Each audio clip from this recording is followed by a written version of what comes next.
ठीक सर। नमस्कार दोस्तों, मैं सूरजलाल संत कबीर विद्यापीठ पीजी कॉलेज के सभी छात्रों छात्राओं का हार्दिक स्वागत करता हूं। आइए यूपीएससी मेंस प्रैक्टिस सेट के संदर्भ में जो जीएस पेपर फर्स्ट है उसके संदर्भ में जो हम लोग अपनी प्रैक्टिस सीरीज में जो बहुत सारे क्वेश्चनों पर चर्चा किए हैं उसी के संदर्भ में आज क्वेश्चन पर चर्चा किया जाए। क्या है आज का हम लोगों का क्वेश्चन? यह है, क्या है क्वेश्चन? क्वेश्चन यह है कि औपनिवेशिक काल के दौरान भारतीय कृषि पर ब्रिटिश नीतियों के प्रभाव की चर्चा कीजिए।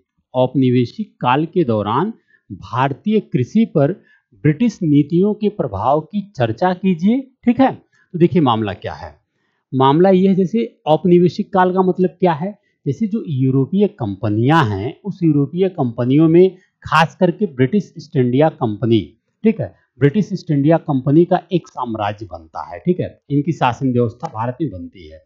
तो ब्रिटिश ईस्ट इंडिया कंपनी क्या करता है? ब्रिटिश ईस्ट इंडिया कंपनी जो है भारत की शासन व्यवस्था की बागडोर संभालता है, जिसकी वजह से जो देश की कृषि व्यवस्था है, तो देश की कृषि व्यवस्था पर क्या प्रभाव पड़ा है इनकी नीतियों का, इसी के बारे में चर्चा करना। और इसको 150 शब्दों में लिखना है। इसको कितने शब्दों में लिखना है? 150 शब्दों में लिखना है। तो सबसे पहले तो आप हल कैसे करेंगे? सबसे पहले तो आप परिचय से इसकी शुरुआत करेंगे। किससे शुरुआत करेंगे? परिचय से शुरुआत करेंगे। ठीक है, आप सबसे पहले जो है इसका परिचय, ठीक है, आप सबसे पहले इसका परिचय बताएंगे। ठीक है, सबसे पहले इसका परिचय में आप क्या बताएंगे?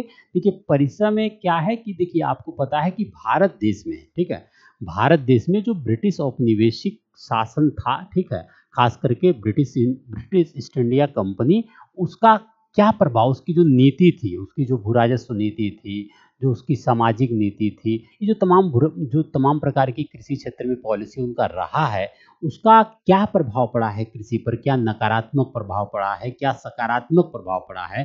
ठीक है, तो इससे कैसे कृषि व्यवस्था चौपट हो गई है, देश की आर्थिक व्यवस्था का शोषण हुआ है, तो ये आप परिचय के रूप में लिखेंगे। ठीक है, सबसे पहले परिचय के रूप में लिखेंगे। अच्छा, परिचय को लिखने के बाद, ठीक है, जब आपने परिचय लिख दिया कि भारत में ब्रिटिश औपनिवेशिक शासन का देश के कृषि क्षेत्र पर महत्वपूर्ण प्रभाव पड़ा है, वो सकारात्मक और नकारात्मक दोनों, चाहे कृषि का उत्पादन हो, व्यापार हो, वितरण हो, इस पर भी प्रभाव पड़ा है। तो ये तो आपका परिचय में आ गया। परिचय के बाद आप क्या करेंगे? अब बात करेंगे कि कृषि पर ब्रिटिश नीतियों का पड़ने वाला सकारात्मक प्रभाव। सकारात्मक प्रभाव क्या पड़ा है? देखिए सकारात्मक प्रभाव में क्या है, ये देखिए सकारात्मक प्रभाव, सकारात्मक प्रभाव में क्या पड़ा है? सकारात्मक प्रभाव में यह है कि ब्रिटिश नीतियों ने जो नकदी फसल को कृषि में बढ़ावा दिया, जैसे नील की खेती, कपास की खेती, जूट की खेती, गन्ना की खेती, ठीक है, जो बढ़ावा दिया है उसके वजह से जो है सरकार ने जो नकदी फसल को बढ़ावा दिया और उसकी बिक्री के लिए जो बाजार उपलब्ध कराया, ठीक है, तो सकारात्मक दृष्टिकोण से क्या हुआ, उसके वजह से जो है कृषि का व्यवसायीकरण हो गया देश में। क्या हो गया? कृषि का व्यवसायीकरण हो गया, एक सकारात्मक पहल है। ठीक है, अच्छा, उसके साथ साथ सरकार की जो ब्रिटिश नीतियां थी, ब्रिटिश ईस्ट इंडिया कंपनी का, इसमें जो उन लोगों ने कृषि में आधुनिक उपकरण का जो इस्तेमाल किया है, आधुनिक उपकरण और तकनीक का जो इस्तेमाल किया है, इसके वजह से क्या हुआ? कृषि की जो दक्षता है, कृषि की जो दक्षता है, उत्पादकता है, इसमें भी सुधार हुआ है। कृषि की जो दक्षता है, उत्पादकता है, उसमें भी सुधार हुआ, उसमें भी वृद्धि हुआ है। तो ये रहा सकारात्मक पहलू। सकारात्मक पहलू में आप ये देखेंगे कि ब्रिटिश नीतियों ने जो नकदी फसल को बढ़ावा देकर जो है, ठीक है, इसमें क्या हुआ, आपको जो हमने बताया, इससे क्या हुआ, एक सुधार हुआ है। ठीक है, और व्यवसायीकरण की ओर प्रेरित हुआ है। और खास करके जो कृषि में तकनीक के मामले में आप देखेंगे कि जो उत्पादकता है बढ़ा हुआ, ये तो हो गया सकारात्मक। ठीक है, अच्छा, अब हम लोग बात करते हैं नकारात्मक के बारे में। अब हम लोग बातें करते हैं कि नकारात्मक प्रभाव क्या पड़ा है। ठीक है, नकारात्मक प्रभाव क्या पड़ा है ये भी जान लेते हैं। देखिए सकारात्मक प्रभाव में और भी एक बिंदु है, उसे भी जान लें। सकारात्मक प्रभाव में एक बिंदु और है यह है कि शोषणकारी जमींदारों से मुक्ति मिला है। कैसे? क्योंकि देखिए कई मामलों में ऐसा देखा गया है कि ब्रिटिश नीतियों ने गरीब और किसानों को शोषणकारी जमींदारों से मुक्त कराया, क्योंकि जमींदारों ने खास करके बहुत कृषि मतलब कहा जा सकता है कि जमींदारों ने बहुत ज़्यादा शोषण किया है, ठीक है। तो इसकी वजह से कई मामले ऐसे आए हैं कि सरकार ने खुद ही जो है, ब्रिटिश सरकार जो है गरीब और किसानों को इनसे मुक्ति दिलाया है। यह जो है सकारात्मक कारण था, ठीक है। अब थोड़ा सा हम नकारात्मक प्रभाव पे बात करते हैं। क्या है नकारात्मक प्रभाव? देखिए नकारात्मक प्रभाव में क्या है, ये बात जानने की जरूरत है, ठीक है। देखिए नकारात्मक प्रभाव में क्या है कि ब्रिटिश नीतियों के कारण, ठीक है, ब्रिटिश नीतियों के कारण भूमि पर दबाव बढ़ता चला गया, ठीक है। ये बताइए नील की आप खेती करा रहे हैं तो फिर उसके देखिए उसके वजह से जो छोटे छोटे उद्योग करने वाले जो हस्तशिल्प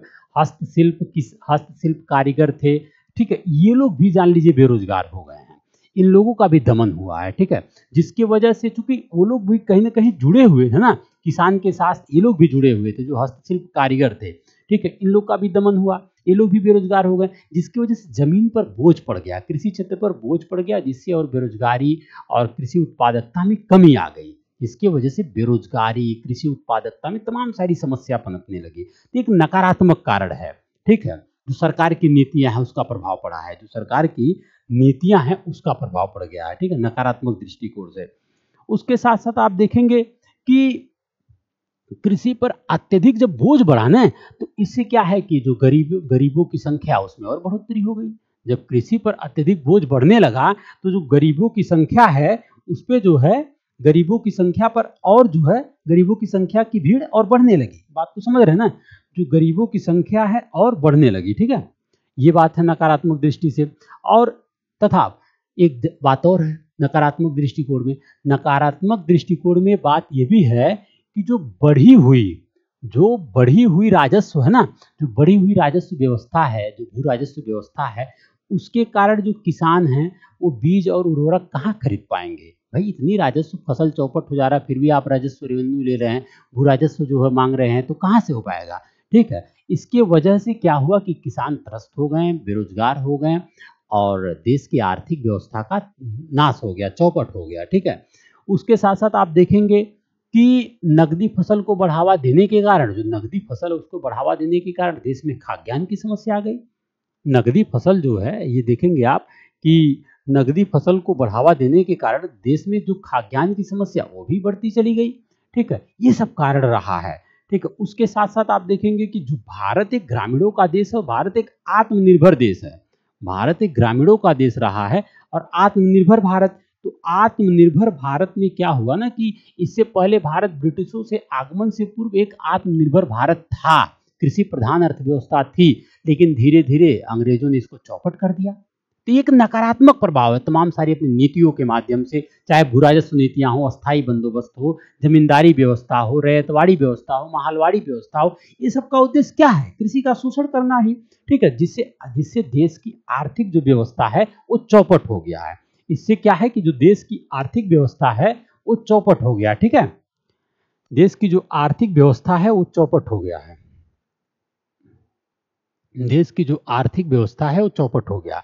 अच्छा, जब आप क्वेश्चन को लिख लेंगे, जैसे 150 शब्दों में आपको लिखना है, तो जब इस सारी चीजों को लिखने के बाद आप अंत में एक निष्कर्ष जरूर लिखेंगे। निष्कर्ष में आप क्या लिखेंगे? निष्कर्ष में जो है आप एक निष्कर्ष जरूर लिखेंगे। निष्कर्ष में आपको, ठीक है, निष्कर्ष में आपको क्या लिखना है? देखिए निष्कर्ष में यह है कि भारत में ब्रिटिश औपनिवेशिक नीतियों का सकारात्मक और नकारात्मक प्रकृति के साथ देश के कृषि क्षेत्र पर अस्थायी प्रभाव पड़ा था और ब्रिटिश नीतियों से कृषि के व्यवसायीकरण एवं इसमें आधुनिक उपकरणों और प्रौद्योगिकियों के उपयोग को बढ़ावा मिलने के साथ किसानों को शोषक जमींदारों से कुछ राहत मिली थी, ठीक है। दूसरी ओर इन नीतियों से भूमि और कृषि पर बोझ बढ़ने के साथ किसानों की स्थिति दयनीय हुई, ये आप निष्कर्ष में लिखेंगे, तथा आत्मनिर्भर ग्रामीण अर्थव्यवस्था का पतन हुआ। आत्मनिर्भर ग्रामीण अर्थव्यवस्था का पतन हुआ। यह प्रभाव आज भी भारत के कृषि क्षेत्र को आकार देने के रूप में परिलक्षित होता है, ठीक है, ये जानने की जरूरत है। ठीक है, ये बात इंपॉर्टेंट है। तो ये हो गया आपका कृषि से संबंधित जो प्रश्न था उसके बारे में हमने आपको बताया कि कैसे क्या करना है। ठीक है,